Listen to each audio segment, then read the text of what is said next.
तुमची नजर आणि तुम्ही आम्हाला रक्ताच्या बाबतीमध्ये बोलता. तुम्हाला ओपन चॅलेंज आहे. सांगाले की टक्केवारीवर मोठं झाले. मी सांगतो या राष्ट्रीय नेत्याला आणि याच्या बगलवच्याला, तुम्ही 7 बारा दाखवलं, मी 7 बारा दाखवतो 4 पिढ्यांची एका म्हणता या गावची अपेक्षा राहणार असेल तर चहा तरी कोणाला बाजूला कसं सांगावं. मी आता तुमच्या जो राजीनामा देतो आणि पुढची निवडणूक सुद्धा मी लढविणार नाही. तुम्ही साबित करून दाखवा. जे काही म्हणले तेव्हा मी हो म्हणलो. एवढा तुमचा आदेश पाळला. तुम्ही आम्हाला सांगायले की तुमच्या तोंडाला रक्त लागले. आमचं रक्त लोकांना दिलं म्हणून लोकांचे जीव वाचले. तुम्ही आयुष्यामध्ये काय केलं हो? लोकांचं रक्त पिऊन उठवण्याचं काम तुमच्या माध्यमातून झालेलं आहे. तुम्ही आम्हाला काय शिकवता? आम्हाला म्हणले की पुढच्या काही काळामध्ये तुम्ही कारखाना शिकून घ्या आणि शिकल्यानंतर तुम्ही चेअरमन व्हा. तुमच्या पोरांना कुठं शिकला? तुम्ही आम्हाला भ्रष्टाचाराचे आरोप करायले. मी स्वाभिमानाने सांगतो, मी या मंदिरामध्ये उभा आहे. त्यांनी सांगितलं की बाबा काय टक्केवारीच्या बाबतीमध्ये असे गावामध्ये कामं झालेल्या कृष्ण मंदिराचं काम कोणी केलं? असे गावामध्ये सभागृह करत असताना आपल्या गावच्या सरपंचाला आपण 20 लाख रुपयाचा निधी दिला. इथे मंदिरामध्ये येऊन त्यांनी सांगावं की आपल्याला त्याला 10 रुपये तरी खर्च आला. मळ्यापूरमध्ये काय आपल्या मंडळीने तिथं सिमेंट रस्त्याचं काम केलं. जिम तिथे दिलं, साहित्यात आपण तिथे दिली. एका माणसाला त्याला चहा तरी कोणाला बाजूला कसं सांगावं. मी आता तुमचा जो राजीनामा देतो आणि पुढची निवडणूक सुद्धा मी लढविणार नाही. तुम्ही साबित करून दाखवा.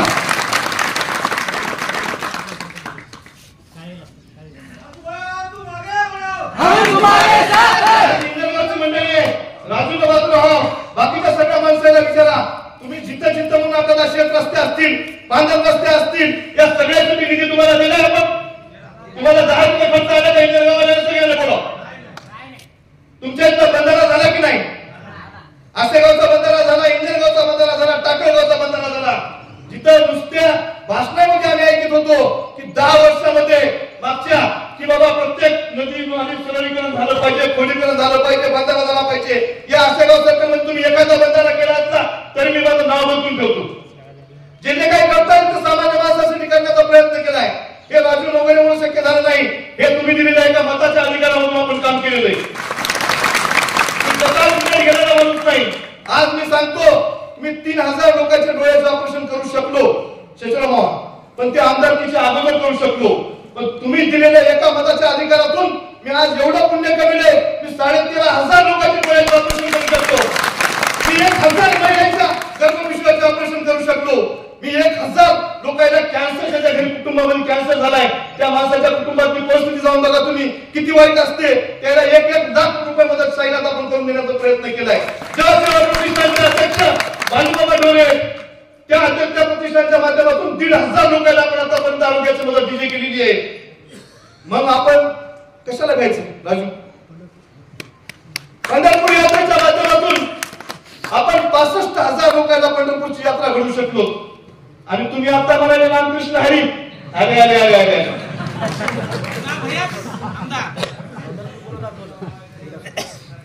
साहेब, तुमच्या तोंडातून गव्हा देवाचं नाव नाही आलं.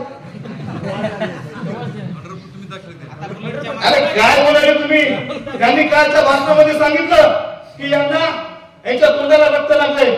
मी माझ्या शरीरातलं 18 बाटल्या रक्त धनगर समाजाची बाई होती, रामभाऊची आई, उमाकांतराव तुमची पाहुणे, त्या महिन्यातला तिथं गर्भपिशवीचं ऑपरेशन झालं होतं. तेव्हा साखरपुडा होता, येता येता मी त्या बाईला रक्त देऊन आलो. मला रक्त लागलं नाही बोलणारा, मी लोकांना रक्त देणारा माणूस आहे.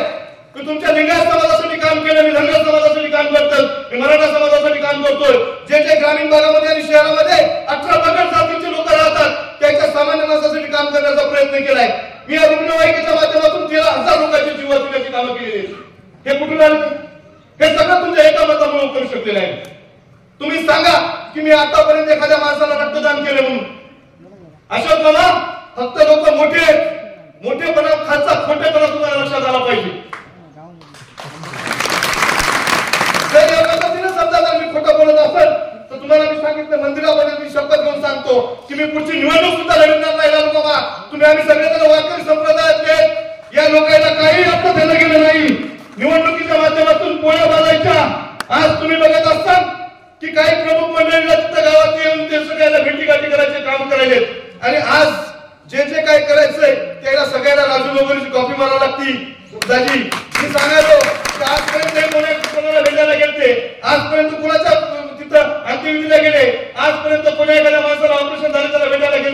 पण निवडणुका आल्या या 8-15 दिवसामध्ये 4.5 वर्षामध्ये राजू नवघरे चांगला होता, पण या 8 दिवसात राजू नवघरे खराब काम झाला.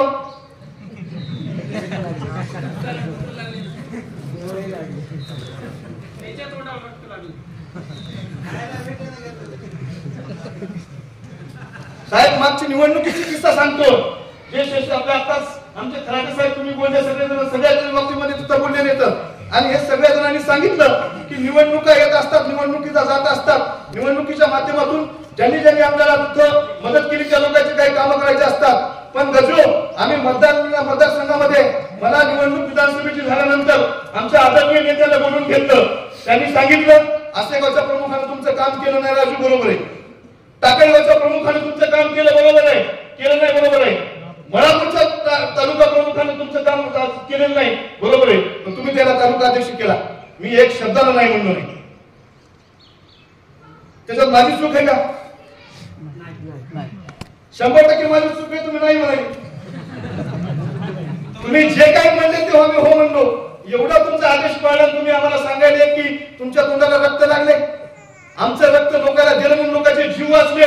तुम्ही आयुष्यामध्ये काय केलं हो? लोकांचं रक्त पिऊन उठवण्याचं काम तुमच्या माध्यमातून झालेलं आहे. तुम्ही आम्हाला काय शिकवता? आता भाषणामध्ये तुमच्या दादीने सांगितलं शिवाजीरावला की पूर्ण सहकारी साखर कारखान्यामध्ये ऊस जाईल की नाही. काही कर्मचाऱ्यांवर दबाव आणण्याचा प्रयत्न चालू आहे. मी तुम्हाला सांगायलो मी पूर्ण कारखान्याचा संचालक आहे आणि तो 5 जण आम्ही संचालक आहेत. तुमच्या ऊसाची जबाबदारी आमची राहिली. तुमच्या ऊसाचा एक धंदा जरी राहिला एखादा कर्मचाऱ्याला निघता असताना तरी त्याची जबाबदारी आमची. आज कारखान्यामध्ये काही कारखान्यामध्ये मी जे बोलायलो ते सगळ्यांना बरोबर लिहा. काही कारखान्यामध्ये काही मंडळी स्वतःच्या जवळच्या बगलबच्च्या याला बोगस करार करून पैसे देण्याचं काम करायला. पण मी त्यांच्या बाबतीमध्ये तक्रार करणार नाही. त्या माणसाला अडचणी असतील, पण माझ्या शेतकऱ्याला जर ऊसाच्या बाबतीमध्ये अडचण झाली, जर तुम्हाला बोगस करार करायचे असतील तर धाराशिव कारखाना आहे, तिथून तुम्ही तिथं वाटा. आमच्या कारखान्याचं सगळं साहित्य नेऊन तुम्ही तुमचा कारखाना चालू केला आणि आज आम्हाला गोष्टी करताय का? स्वाभिमानाला सांगतो तुम्ही टोकाईचा कारखान्याच्या बाबतीमध्ये बोलले. मी काय कोणाच्या बापाला घेऊन राजकारण करीत नाही. हे आता ग्रॅज्युएट झालेलं आहे. माझ्या आजोबापासून लोकांना माहित आहे. माझे आजोबा कैलासवासी गोपाळराव नवघरे ते पोस्ट ग्रॅज्युएट होते या तालुक्यामध्ये आणि आज 4 पिढ्यापासून आम्हाला लोक ओळखतात. काही बघाल बच्चे यायचे कांचे सोयाबीनचे पोते विकायचे तर चोरून हळदीचे पोते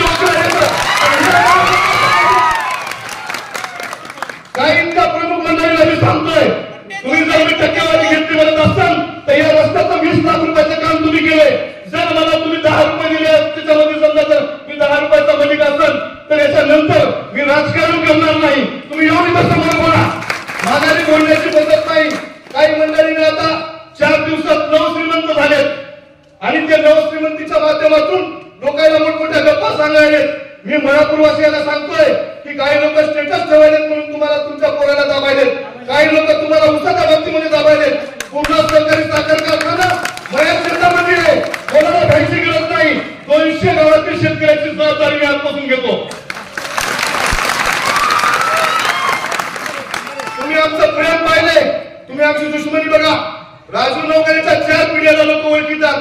माझं रक्ताचं नातं तुमच्या सोबत आहे. त्यामुळे तुम्ही कुठून आले, काय केलंय, तुमचा इतिहास जर काढला तर तुम्हाला इथून पळून जायची वेळ येईल. तुम्ही आज बोलता आणि तुम्ही असा दाबदडप करायचा प्रयत्न काही नाही करायचा नाही. काही मंडळी तुमच्या इथल्या लोकांना खुश करायसाठी म्हणले की 2 वर्षामध्ये राजू नवघरे कुठेही दिसणार की नाही. हसायची गोष्ट नाही. एक बाहेरून आलेला माणूस तुमच्या रक्तमासाच्या माणसाला, तुमच्या पाहुण्याला, तुमच्या तिथं स्नेहाला, तुमच्या 18 पगड जातीच्या लोकांना समजा जर असं बोलत असाल तर तुम्ही त्याची दखल 100% घेतली पाहिजे.